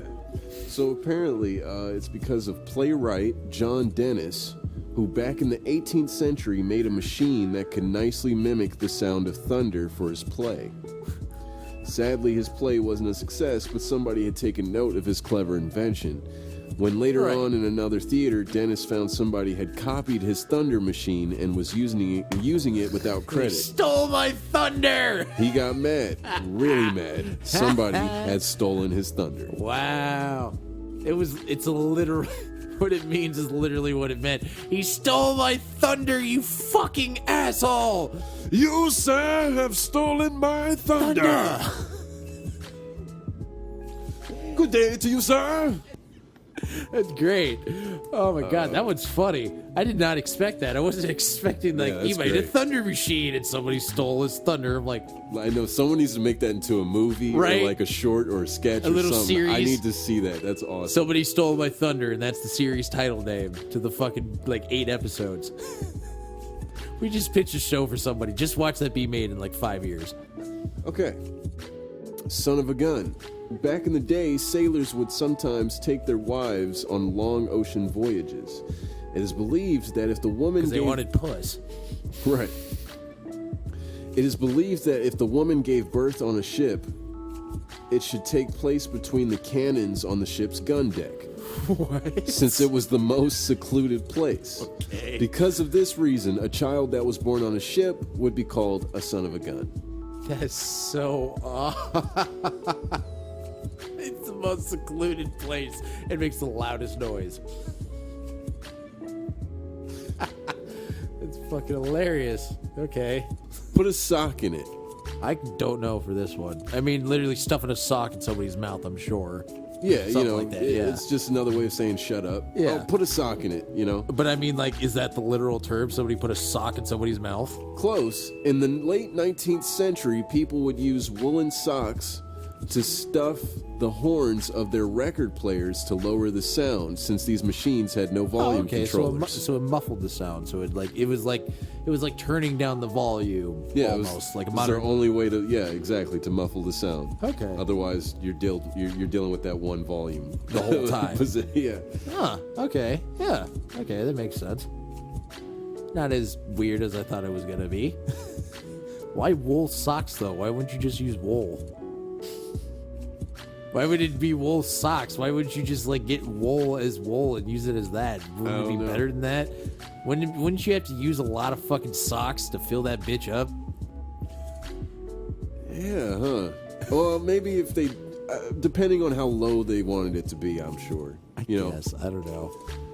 That's still weird either way. Maybe just want to turn it down a sock. Maybe not necessarily sock. 4 socks down. How thick are these socks? Yeah, I don't know, man. But we're talking about woolen socks, so they're probably pretty fucking thick. That's true. They'd be sweating every day. No wonder those people were sweaty every day. Hey, but that's a life hack for your ass, dude. 19th century. Good on you. I hope they cleaned them before they stuck them in there, because if they had sweaty feet that just used dirty socks, oh my god. So the sound would push out the fucking I was gonna stink say of the sock. sound vibrations are pushing it out and Yeah. shit. Oh man. So your whole house smells like smelling socks. It's like, God, why is it smelling? Oh, we had the We had the record player on a second ago. we have it turned down a little bit. Burn them. Close but no cigar. Smoking a pancake? It means Pipe in a crepe? close but not quite. Cigar and a waffle? Bong and a blitz? In the late 19th century, carnival games were targeted to adults, not children. Well, duh. Most of them were fucking drunk assholes who were going to go see the fucking sideshow attractions at a circus. That was the whole point. They were the ones with the money. Right. So They wanted to see something that was weird. They'll pay my money for that. So the winners would get a cigar as a prize instead of a stuffed animal. Fuck yeah. Bring back those circuses. Right. Hell yeah. If the person was close to winning but did not succeed, they'd say it was close but no cigar. Hell yeah. I mean, I get it if they're supposed to be kid related now, but fuck. Don't even call it adult circus. Call it, this is what a real circus is like. Although, I think mostly now, most circuses are like pretty much gone. Yeah. Show your true colors. To confuse their enemies, warships would use multiple flags. However, warfare rules dictated that the ships must show its actual flag before firing, and hence the ships would then display its true colors. And I think that's where like the unwritten rule bullshit came into play, you know? Because I just thought of that. The like, code. Well, you know, and I just thought of that. Any good shipman that knew that was like, I can just fucking trick these guys. I don't need to fucking do that. I can just have this up and just fire upon them. What are they going to do? Yep. Oh, the unwritten rule of ships. You didn't put the right flag out, so that doesn't count. I mean, that's such a loophole of a thing to go by. Like, you just expect everybody to do like that? you could just be like, you know, if you cruising don't by have your, honor, yeah, fuck you. Cruising by your enemy and then load up your fucking cannons, and then right before you fucking light the fuses, just all right, now put up the flags. Like, no, I want them to know who's shooting at them. Yeah, it's like the most gloaty thing in the fucking world. You're being shot by me. Stupid. And just so you know who did this, it was I. Damn it, we missed. Turn around, turn around. I said turn around. The fucking flags didn't go up all the way yet. Turn around, we gotta do it again. Shit, it's halfway. We look retarded. Let's go. We need to go. We look dumb. Give a cold shoulder. Okay. In medieval England, it was customary to give a guest. Giving a cold shoulder is like, you know, being kind of distant or like choosing to ignore someone. It's a negative thing. Yeah. The origin of it was actually an act of politeness. Like give him a cold drink? In medieval England, it was customary to give a guest a cold piece of meat from the shoulder of mutton, pork, or beef chop when the host felt it was time for the guest to leave. This was a polite way to communicate, you may leave now. Hey, at least you get a nice piece of meat. Yeah, for the road. Fuck, why don't we keep doing that? Why the fuck did that stop being a thing? I would love to just get a shoulder of some pork meat every fucking now and then. That'd be great. That's how you part ways. Right, it's like, fuck yeah, now we got dinner. Honeymoon. Honeymoon, according to tradition, a newlywed couple would have to drink a beverage with honey for an entire month for fertility and good luck. Is that statistic? Does that actually work? I mean, honey does do wonders for the body. Well, maybe I'll just do that when I get married and be like, all right, babe, we're going to fucking have everything we have is infused with honey. Yep. Everything. Chug honey for a month. We'll have fucking bottles of it. We got like 20 of them. We got to make this. We got to get this all down in a month. One for the road. A drink? A stiff drink? During the Middle Ages, the condemned ones were taken through what today is known as Oxford Street to their execution. Oh, fun. During this final trip, the cart would stop and they would be allowed to have one final drink before death. Hey, at least they let them have a fucking... You want a stiff drink? Yes, give me death. All right. All right. There had to have been a drink like that. It was death and it was just like combined with all these fucking alcohols just to be like a super alcohol. Yeah. I'm sure. Bite the bullet. In the olden days, when doctors were short on anesthesia or didn't have enough time, they would ask the patient to bite down on a bullet to distract from the pain.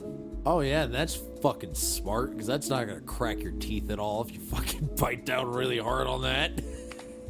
Yeah, thanks, Doc. Yeah. Could have just gave me a fucking towel or a rag or something. Or but a block of wood. Yeah. That would have been better. Why was that? Why was that the... Oh, yeah, but maybe because it was hard and they knew you couldn't, like, bite through it, I guess, but... Yeah, what else would a doctor would have... Wood! Wood would have been a better option than that. Yeah, wood, but, like, if you're on the battlefield, is there any real, like, blocks of wood around? Yeah, maybe. If you're talking, like, World War II and shit, they didn't have electrical anything out there, so they would have to have wood of some kind, I would think. Yeah. To pitch tents up? Yeah. I don't know. Yeah, I don't know. Or to, like, make, like, a splint? A splint, yeah. Turn a blind eye. It is believed that this phrase originates with naval hero Horatio Nelson, who used his blind eye to look through his telescope. This way, he was able to avoid signals from his superior, who wanted him to withdraw from battle. He attacked nevertheless and was victorious. How did he win that fight? Well, he had one good eye. Oh, okay. Yeah. I thought you were saying he was just blind in general. I'm like, No. And nobody caught this? Don't look a gift horse in the mouth. You know, I've heard that one. What the fuck does that one mean? It's basically trying to find a fault in something. It's trying to find something wrong with something that was given to you as a gift. Like you're like you're being Don't scoff at a gift that you're getting. Yeah, you're being picky. Did somebody give somebody a horse and they're like, this horse sucks?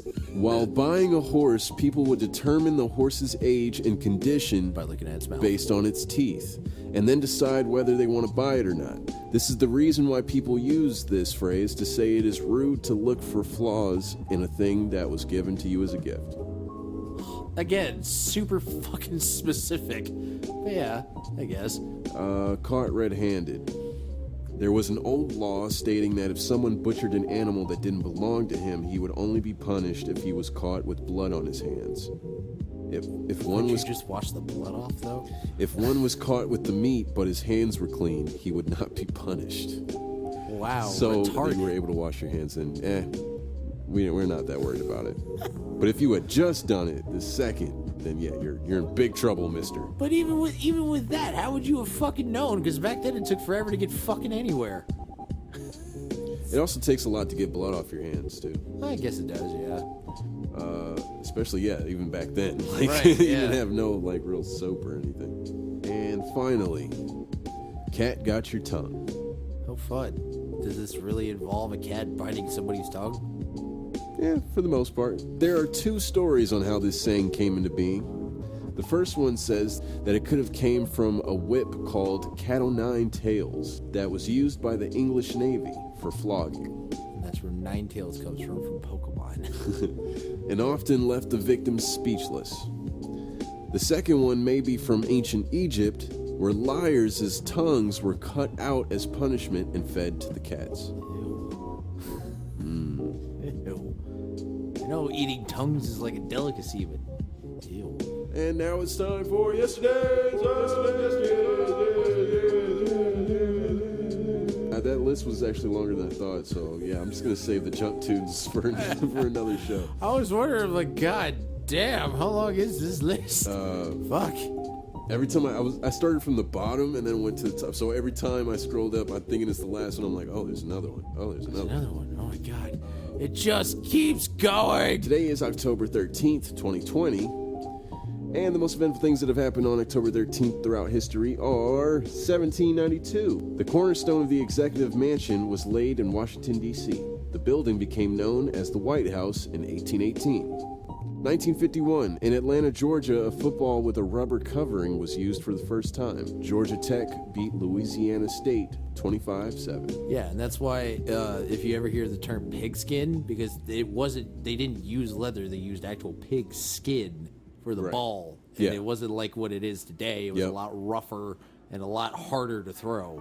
So that was a big innovation. 1953, an ultrasonic burglar alarm was patented by Samuel Bagnall. That family's rich as fuck. 1960, the World Series ended on a home run for the first time. Bill Mazeroski's home run allowed the Pirates to beat the Yankees. Oh, yeah. Okay, yeah. 1962, Who's Afraid of Virginia Woolf opened on Broadway. 1963, in Britain, the Beatles appeared on TV for the first time. 1967, Pat Boone, the owner of the Oakland Oaks, sang the national anthem at the first game of the New American Basketball Association. Huh, the Oakland Oaks. 1970, Janis Joplin's ashes were scattered off the coast of California. Damn. And then was eaten by fish. 1980, AC/DC's Back in Black went platinum. Yes. I was gonna say, with the Eddie Van Halen thing, those are one of the only two bands that have gotten another singer, and it did better with the second singer than the first singer. Oh yeah. I know people would argue that, but it was like, well, I guess it Black Sabbath too. They're a part of that too. Although, would you say they got more famous when Ozzy left, or do you think like their famousness kind of stayed the same? I don't know. I mean, Ozzy brought a lot to the table, though. Well, yeah, because whenever you really think of Black Sabbath, that's usually what people go to. They don't normally go to, like, Ronnie James Dio. Like, they know he was in the band, but they always go toward War Pigs and all that shit. That's what most people go towards when they think of Black Sabbath. Yep. You know, so. 1992. A commercial flight record was set by an Air France supersonic jetliner for circling the Earth in 33 hours and 1 minute. God damn, they were in the air for a full day? Fuck. Also 92, the U.S. Supreme Court decides not to reinstate lawsuits against Ozzy Osbourne, alleging that his music prompted the suicide of 2 teenagers. Yeah, that started it probably did start, but that was, yeah. I still never got that. I still never got how they could say, oh, this artist is the reason why my son did this shit. And it's like, he may have been listening to it, but that doesn't mean that was what was telling him to fucking do it. Yeah. You know? Because, I mean, even, who was it? Dee Snider, he went in for fucking accusations at one point, too, you know, where, like, his band was being scrutinized, and he was like, we can't be held responsible for what people do when they listen to our music. Especially a teenager. Like, I'm sorry. If your teenage kid killed themselves and you want to blame it, like, no, you should be blaming yourself, because that... Right, it's the same thing with Eminem. Like, they were saying, like, you know, when Eminem was making his songs, that because he made his music, kids in the, you know, suburban neighborhoods were acting crazy and shit. It's like, no. They were just already crazy. They just like listening to his music as well. Like, you know, like... You can't blame him for making your kids crazy. 1995. Tupac Shakur was released from jail after 8 months. The charges were for groping and fondling a woman in a New York hotel room. So he was trying to get some and he was probably drunk, right? Or a chick offered him some and then changed her mind at last minute. Right, the classic called, oh, he raped me, man. Also in 95, Walt Disney World Resort admitted its 500 millionth guest. Oh, okay. I thought you said... I thought it was saying something different. Okay. 1998. The National Basketball Association, NBA, canceled regular season games due to work stoppage for the first time in its 51-year history. I think it was because of a strike, I'm pretty sure. I thought it was like the players went on strike because they were trying to like negotiate another contract and shit. And finally, in 2010, in Chile, 33 miners were trapped underground in San Jose mine. The miners were rescued after 69 days underground. I'm pretty sure the first or second episode of this podcast landed on that day. Oh yeah. But yeah, so I forgot because didn't we talk about that? Yeah, that was the most eventful things that happened in yesterday.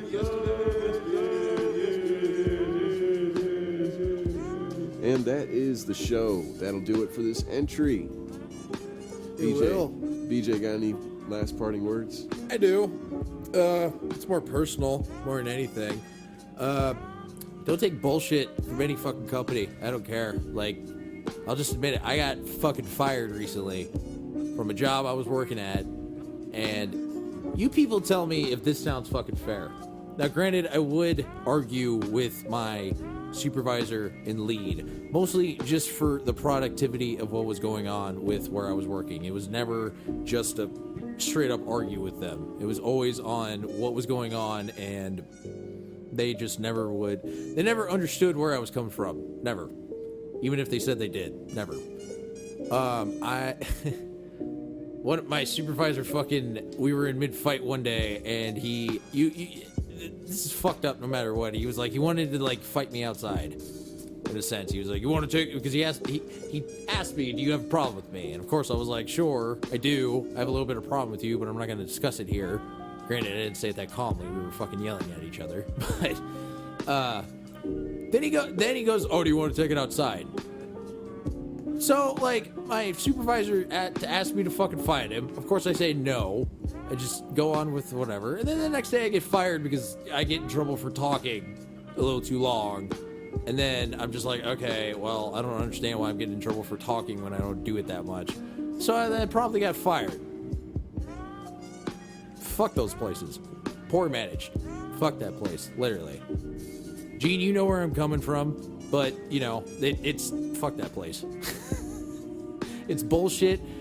You could work your ass off there, and they still found a reason to just fire you, because like they said, you're expendable. So, if you're working at a job like that, don't plan on staying there too long.